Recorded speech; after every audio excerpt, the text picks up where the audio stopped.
کیدای شي کرونا مو ونه وژني و مو نه کړوي، خو دا فکر مو هر وخت کړوي او وژني مو چې کرونا په موږ هیڅ تاثیر نه کوي، موږ ته زیان نشي رسولی. او یا داسې فکر وکړو چې کرونا په تیره دوره کې هم موږ ته هیڅ زیان نه دی رسولی.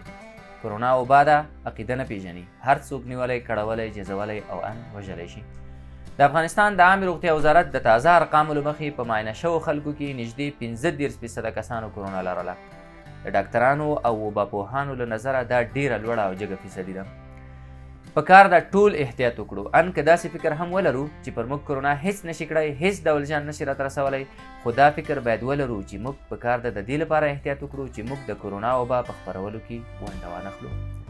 کیدای شي په ځینو کسانو کرونا هیڅ تاثیر ونه کړي، ویې نه جذوي او یا یې ونه وژني، خو له دې څخه نورو خلکو ته دا ناروغي ور انتقالېدلی شي. باید ډېر زیات احتیاط وکړو. ډاکټران وایي د کرونا وایرس د ناروغانو یوه ډیره لوړه فیصدي بې له کومو درملو، اکسیجن او یا روغتون ته له تګ پرته پخپله جوړیږي. ډاکټران د کرونا نښې داسې راپېژني: تبه، ټوخی، د سختې ستومانۍ او ستړیا احساس، شدید دردونه، سالنډي او سابندي او نور علایم. د کرونا مخنیوی د ډاکټرانو له نظره له دغو لارو کیدای شي: واکسین کول،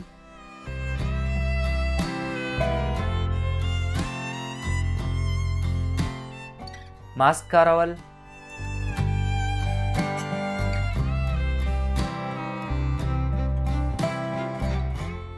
ټولنیز واټن یا فاصله مراعاتول،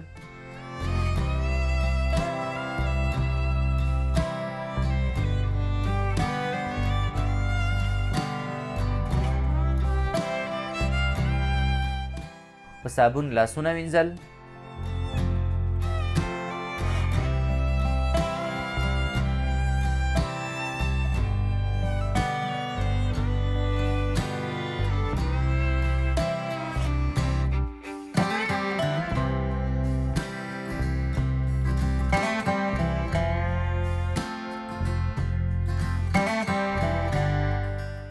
د ګڼې ګوڼې ځایونو ته له تګ څخه ډډه کول او داسې نور احتیاطي تدابیر.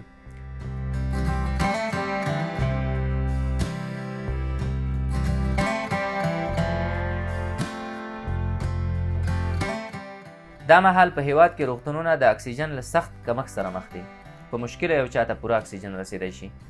وړاندې تر دې چې موږ او تاسې او زموږ کورنۍ له ستونزو سره مخ شي، هیله ده ټول احتیاطي تدابیرو ته جدي پام وکړئ، له کرونا څخه هم ځان وژغورئ او هم د نورو د ژغورلو هڅه وکړئ، ځکه کرونا جزونکې، کړونکې او ان وژونکې ده.